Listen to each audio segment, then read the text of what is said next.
Gengar is the most iconic Ghost-type Pokemon in the franchise, and one of the series' most popular mascots. But Gengar isn't just iconic to casual fans. This funny ghost is also an icon of the competitive scene. Ever since the first game in the series, Gengar has been a central force in competitive Pokemon, with its excellent stats, vast options, and that outstanding ghost typing. But the peak of Gengar's competitive viability and power was definitely in Generation 3 overused, where it is a truly elite level threat, famous for its unbelievable versatility. Gengar in Gen 3 OU might just be the most varied and complex competitive Pokemon in any format I have ever played. The amount of different moveset options, EV spread possibilities, and roles that Gengar can fill is absurdly vast, and this is a Pokemon that continuously evolves and reinvents itself within an ever-changing metagame. Let's explore the uncharted depths of Gen 3 Gengar and the potentially infinite ways that it can be used in competitive play. Check out jimothycool.com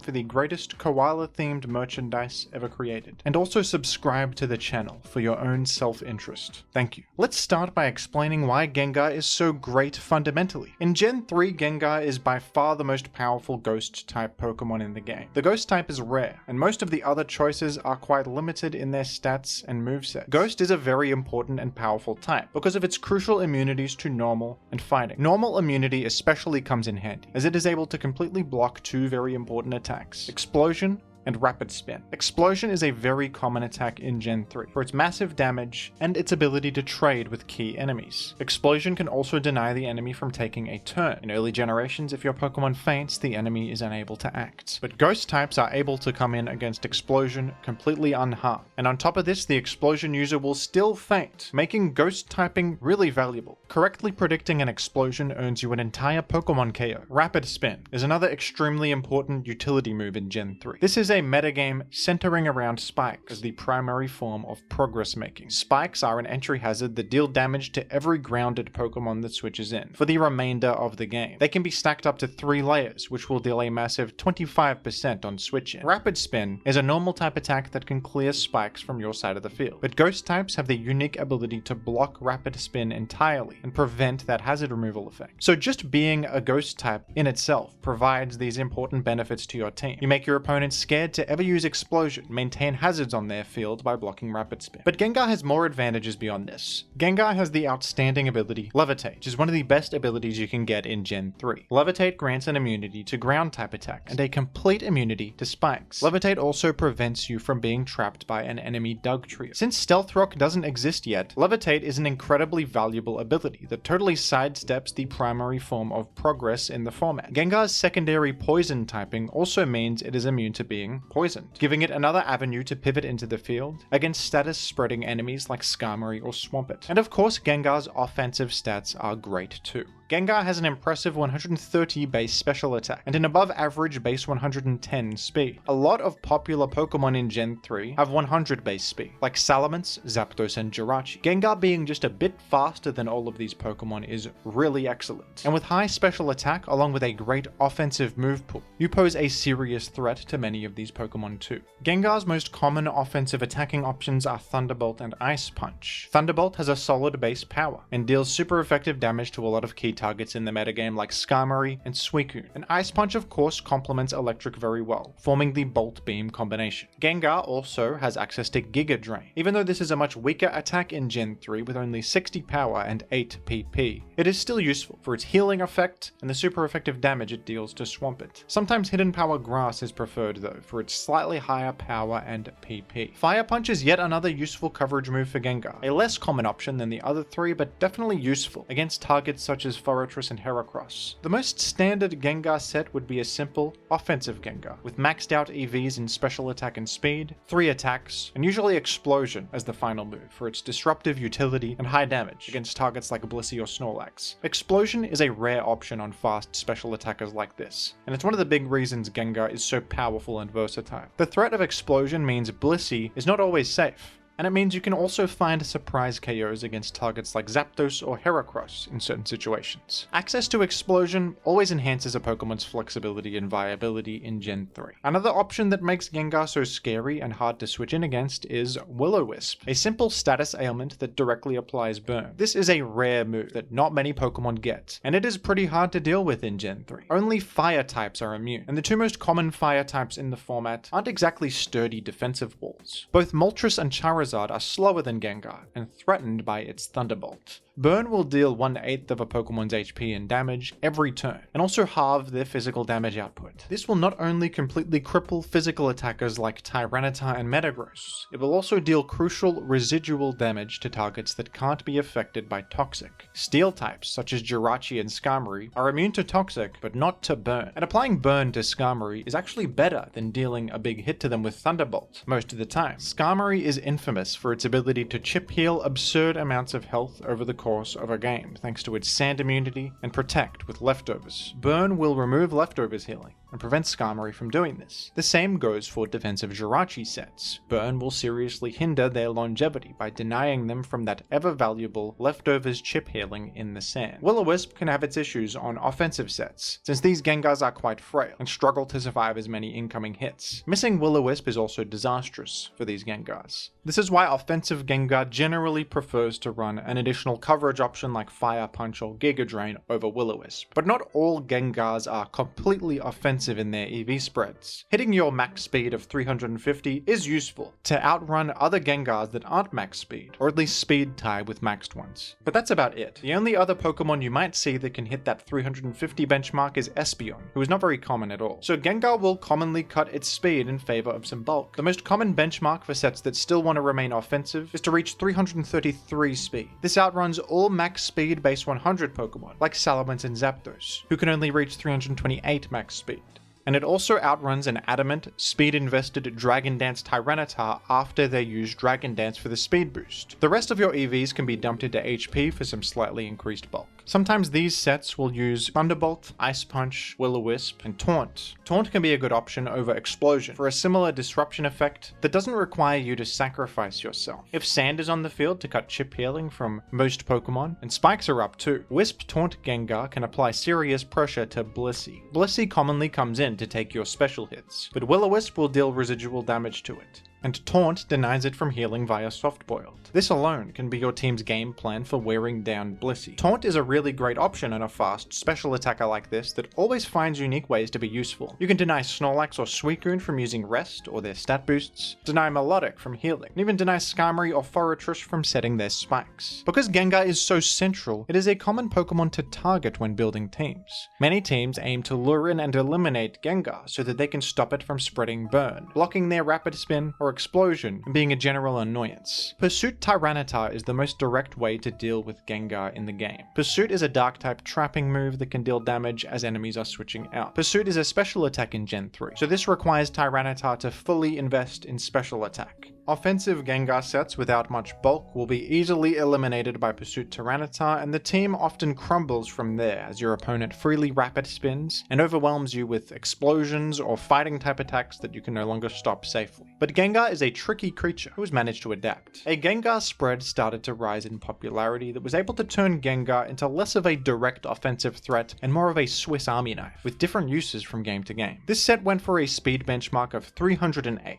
This will let you outrun non-plus nature max speed base 100 Pokemon like Salamence and Zapdos, and you also just outrun timid Moltres. It is unfortunate to no longer outrun timid Zapdos or jolly Salamence, but this sacrifice must be made to achieve enough bulk for other important interactions. This Gengar has barely any special attack investment, with only 8 leftover EVs in special attack. With 248 HP EVs and 112 special defense, Gengar is able to live a single pursuit as it switches out, even factoring in Sandstorm damage. What's really interesting about Gengar is that it is still extremely valuable at low HP. A Gengar at 10% health can still prevent rapid spin and explosion, and can still outrun and threaten many Pokemon with its wide coverage, or apply a crucial game-winning burn with Will-o-Wisp. Because of this, running precisely enough bulk to live common hits that aim to target Gengar can be really worthwhile. This EV spread not only survives this hit, it also runs 44 EVs in defense, and this allows Gengar to just barely survive a +1 hidden power Power flying from Salamence after it has Dragon Danced. So Gengar can now even operate as a backup check to Salamence and prevent its sweep. You can come directly in as they Dragon Dance, live the hit, and KO back with Ice Punch. The same applies to Gyarados. You live their +1 HP flying and counterattack with Thunderbolt. This makes Gengar more useful in matchups where there are no rapid spinners. Sometimes the offensive threat Gengar poses is easily stopped depending on the team, but Gengar can be used like this instead as a check to their win condition. With this bulk, you can also survive other miscellaneous physical hits that regular offensive Gengar can't, such as a Rock Slide from Choice Band Aerodactyl. Another important hit you can now survive with this EV spread is Psychic from offensive Starmie. Psychic is sometimes used on Starmie to outrun and KO a Gengar that aims to block Rapid Spin. Unfortunately, Gengar will still faint after Sandstorm damage, and your Thunderbolt also won't KO, but Gengar can explode against the Starmie, sacrificing itself to eliminate their Rapid Spinner and maintain spikes on the field permanently. This line can sometimes win you the game by maintaining offensive pressure for your other threats. This defensive Gengar set is popular on teams that are more aggressive with their spikes game plan, aiming to commit to all 3 layers and block Rapid Spin aggressively, winning quickly with threats like Aerodactyl or Starmie. Because Gengar can survive more hits, it can block Rapid Spin more times. It is especially great to be able to live that Tyranitar pursuit and preserve your Gengar for one final spin block later in the game. Blocking Rapid Spin can be an inconsistent strategy in Gen 3, because the common Rapid Spinners are all quite threatening to Gengar. We've mentioned Starmie already, who can use Psychic, but Claydol is an even more popular Rapid Spinner who can sometimes 1v1 Gengar with its Psychic. This Gengar EV spread is unfortunately not enough to avoid getting 2-hit KO'd by Claydol's Psychic in the sand.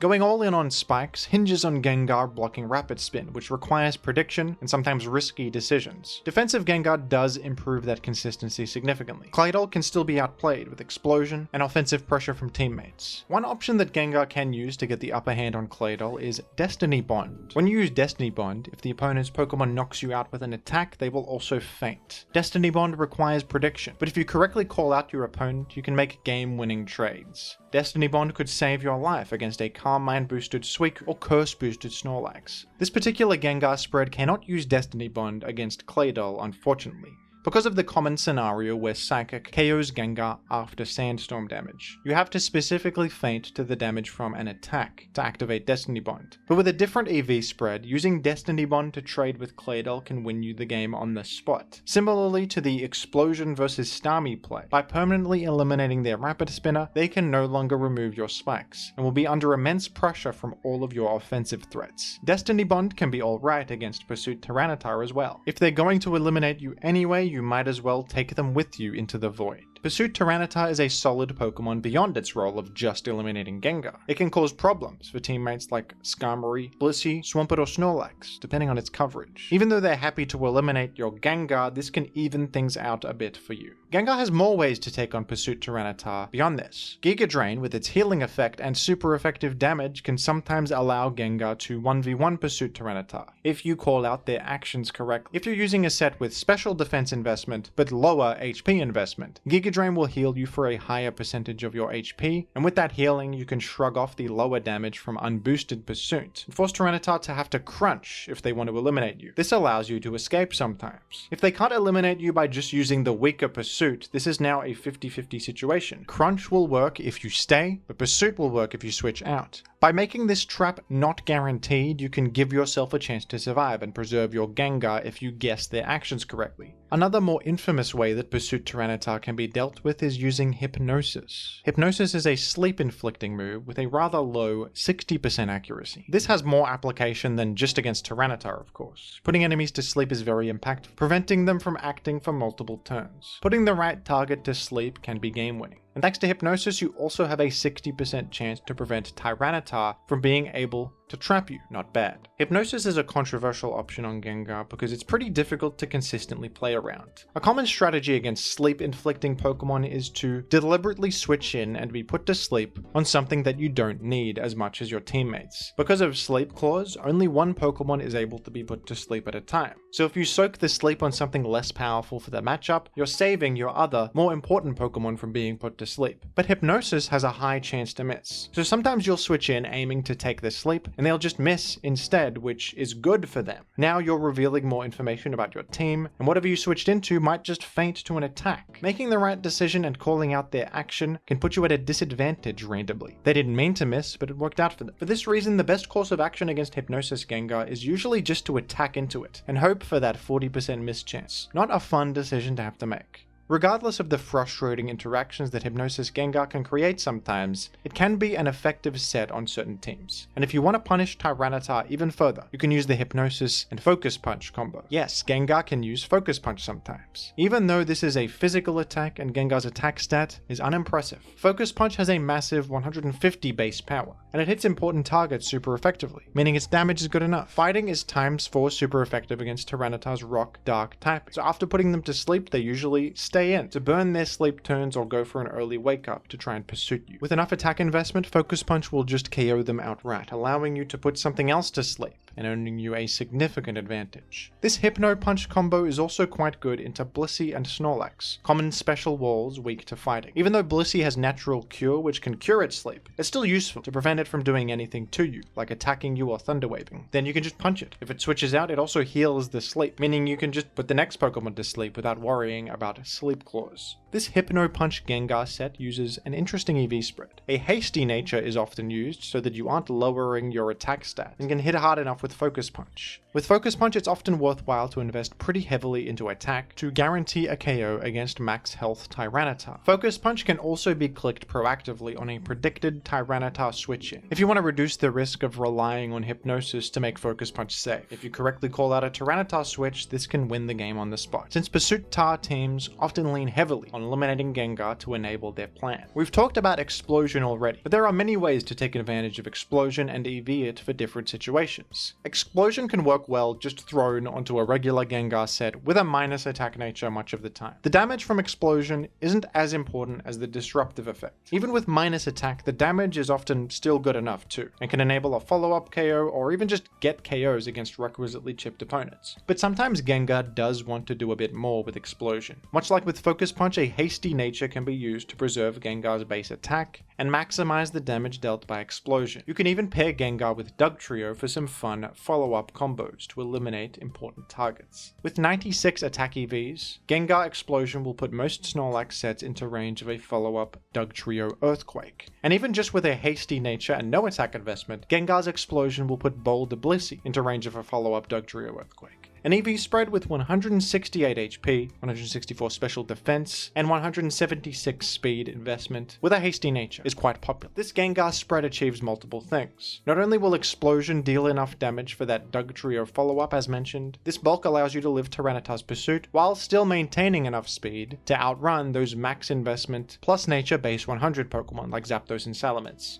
The other defensive Gengar spread could not achieve this. But this speed benchmark comes at the cost of that physically defensive benchmark, allowing Gengar to operate as a backup check to the +1 Salamence and Gyarados. But since you're subtracting from defense anyway because of the hasty nature, it is impossible to achieve that benchmark. Might as well lean into what the set does best. This spread is called the utility spread for its multiple useful applications. And this example set on Smogon is a pretty ridiculous one with so many possible moveset options. You can really just chuck whatever utility or attacks your team needs onto this Gengar and use it to fill gaps. You can even throw a Mean Look and Destiny Bond combo on there to enable guaranteed traps against specific targets. You can run double status on this with both Hypnosis and Will-o-Wisp, and whatever offensive coverage your team needs too. I've even seen these kinds of Gengar sets use weather setting moves along with Explosion to aggressively enable a Swift Swim Pokemon such as Kingdra. Speaking of Mean Look, this is another tool that Gengar can lean into as a means of luring in and eliminating key enemies. Mean Look is a utility move that prevents the enemy Pokemon from switching. You can use this with Destiny Bond to force enemies to attack into you and eliminate themselves, or you can use it with Perish Song as a way to trap and take out passive enemies. Perish Song causes both Pokemon on the field to faint after 3 turns. The Perish Song effect can be easily removed by simply switching out, but thanks to Mean Look, you're trapping them in there with you until they perish. Meanwhile, you can just switch yourself out to safety when the time comes. Blissey is obviously a big target for this combo. Gengar has other tools to eliminate Blissey and apply pressure to it, like that Wisp Taunt combo, Focus Punch, and Explosion, but this is a more guaranteed way to lure it in and take it out. And you can take out other targets too, like more passive Suicune or Melodic sets, maybe a Celebi that lacks Psychic for coverage, defensive Jirachi set, sets, the list goes on. These mean look Gengar sets will focus on defensive EV investment. They don't use any attacks anyway, so might as well ensure that you're safe against the things you're trying to trap. Some options you can use include Substitute to wait out the turns of Perish Song safely and live incoming hits like Snorlax Shadow Ball that would otherwise threaten you. Protect is used for the same purpose. Taunt can prevent them from escaping with moves like Roar or Whirlwind.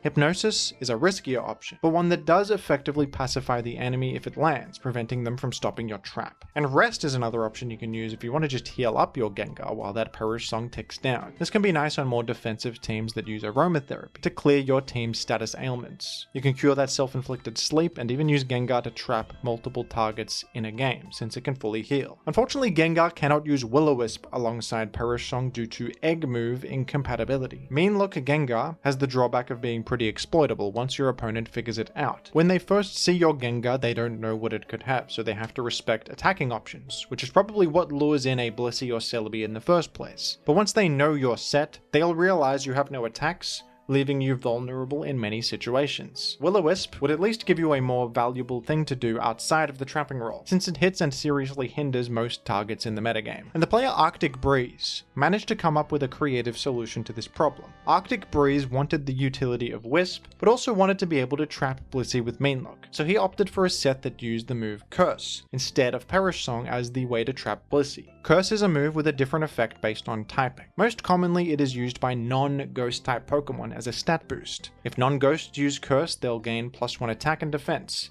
at the cost of 1 speed. This is common on bulky attackers like Snorlax, but if used by ghost types it has a different effect. Ghost type Curse will halve your own HP stat and then apply a damage over time effect to the enemy. They will take 1/4 of their HP in damage every single turn, which is massive.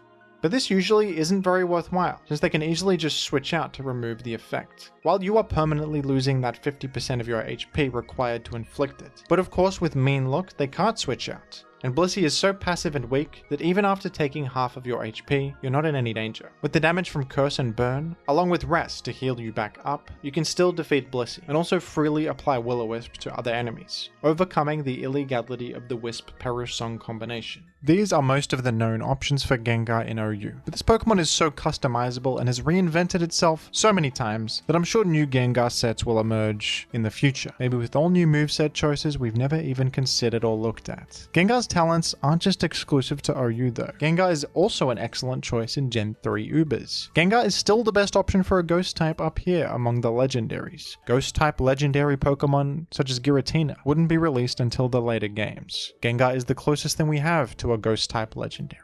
And the way it's used in Ubers is completely different than in OU. Up in Ubers, Gengar primarily uses physical attacks to deal damage. Prior to Gen 4, there was no physical special split, and ghost type attacks were always physical. This means Gengar doesn't often use its ghost type stab option Shadow Ball because of its terrible base attack. But up in Ubers, ghost type coverage is so useful that Gengar usually invests fully into its attack and uses Shadow Ball as its main damaging option, despite how bad its attack stat is. This is because of how many popular psychic types there are in Ubers. Most importantly, Latios. Latios is the most common and popular Pokemon in the entire format. While Latios matches Gengar in its base speed stat of 110, they don't commonly use a plus speed nature, preferring to maximize special attack for as much damage as possible on Thunder and Dragon Claw. Gengar can take advantage of this by using a plus speed nature itself, outrunning and threatening Latios with a super effective Shadow Ball. This deals impressive damage, up to 87% with a spell tag equipped. Gengar can of course still be used for its role of spin blocking here too.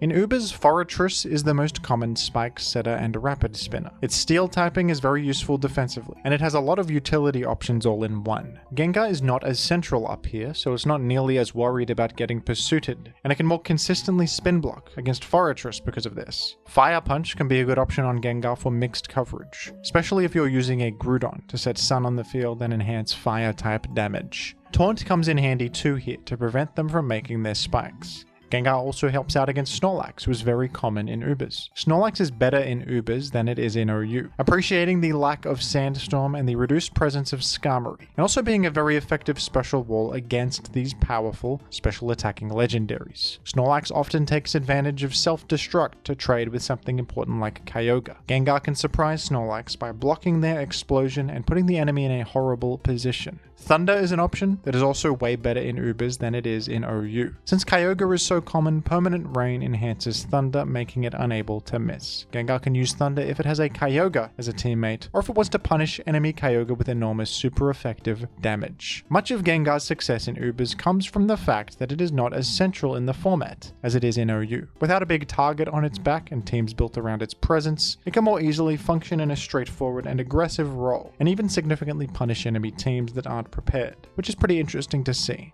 Gen 3 Gengar is a truly beautiful competitive Pokemon, and a fantastic example of why I believe Gen 3 OU is the best competitive Pokemon format of all time. I often see people simplify my praise of Gen 3 as a metagame where anything can work, and where a lot of unique Pokemon are viable. This is not the reason Gen 3 is a good metagame, primarily. The reason Gen 3 is so great is because of how fun and dynamic these central, top-tier Pokemon like Gengar are, and how these Pokemon lead to consistent development and evolution. Gengar is viable and central for all the right reasons. Not through brute force or sheer power, but because it provides something that teams fundamentally need, and has all the options to not only complement the rest of your team, whatever it may be, but adapt to an ever-changing metagame. Everybody loves an underdog story, and it is cool when interesting lower-tier Pokemon rise up to find a niche for themselves. But I am a bit sick of seeing players dismiss any Pokemon that is top-tier or central without actually looking at it, only interested in using underdog choices, when honestly, in Gen 3 OU, the coolest and most fun Pokemon to use in the game are the top tiers. Gengar allows not only for creative and adaptive team building, but fun decision making and gameplay. Managing Gengar's health and choosing when to switch it in is a big decision. Understanding how to use your Gengar as a resource is pivotal. Will you use it to check something specific? Use it as your primary late game cleaner? Use it to explode against a specific enemy to allow a teammate to clean things up? This kind of decision making is the heart of what makes competitive Pokemon great, and Gengar being at the center means every game with a Gengar in it will be exciting and interesting and deep. Even if it's just a basic offensive Gengar spread with the most standard moveset, it still creates these interactions and requires skill to use properly. This is a competitive game, and competitive games are defined by the best strategies that rise to the top. If the top tier Pokemon are boring and one-dimensional, the metagame will be too. Gengar is not the same Pokemon in every team. Gengar is whatever you make of it, whatever you want it to be. It is a clay that you can mold to your own playstyle and view of the game. Gengar emphasizes the wonderful variety that can come from centralized interactions and the skill expression present within Gen 3 OU. An EV spread like the defensive Gengar spread can emerge because there is a finite amount of common threats to Gengar that you can specifically prepare for. This option of luring a specific action from your opponent and preparing for precisely that is a good thing. And when there are too many Pokemon that overlap and accomplish similar things, this kind of evolution can get lost. Gengar's existence and centrality also allows niche Pokemon to rise up as counterplay. Houndoom has been quite popular at certain points for its positive matchup against Gengar, an alternative Pursuit Trapper to Tyranitar who has higher special attack and can fill gaps that Pursuit Tyranitar can't, helping out against Celebi and Jirachi thanks to a dark fire typing, and also helping him out against other fire types thanks to Flash Fire. Houndoom can also free Tyranitar from running Pursuit, allowing it to use physical sets. Camerupt is another Pokemon that sees occasional use largely because it has a clean entry point against Gengar. It is immune to Thunderbolt and Will-o-Wisp, and shrugs off Ice Punch and Giga Drain thanks to fire typing cancelling out its weaknesses. Competitive Pokemon is not an anime fantasy where I can win with my favorite guy via the power of friendship, and this is misinterpreted by many of you. I like niche Pokemon rising up to solve specific problems because it is interesting metagame evolution, which happens because the Pokemon at the center, like Gengar, are at a reasonable enough power level to be answered by things like this. I care about the moment-to-moment decisions and dynamics within a game. The Camerupt interaction is interesting because it is exploiting a common behavior. I don't think that a good metagame is one where as many things are viable as possible and you can brute force your favorite guy into viability because you like the way it looks. Because that's boring. I don't want to play a game where one person can have an idea and it will instantly work. That doesn't sound like it would be a very good or deep game. A good metagame is something grander. Multiple, brilliant people trying to solve a puzzle all at once. And when one of them discovers something, it's a genuine spark that elevates everyone else. Then a response needs to be found to their discovery, and it goes in circles, it builds off of itself. And no Pokemon exemplifies this more than Gengar, the most malleable Pokemon in the entire game. A Pokemon with all the tools to allow these brilliant players to express themselves on the collective canvas that is Gen 3 OU.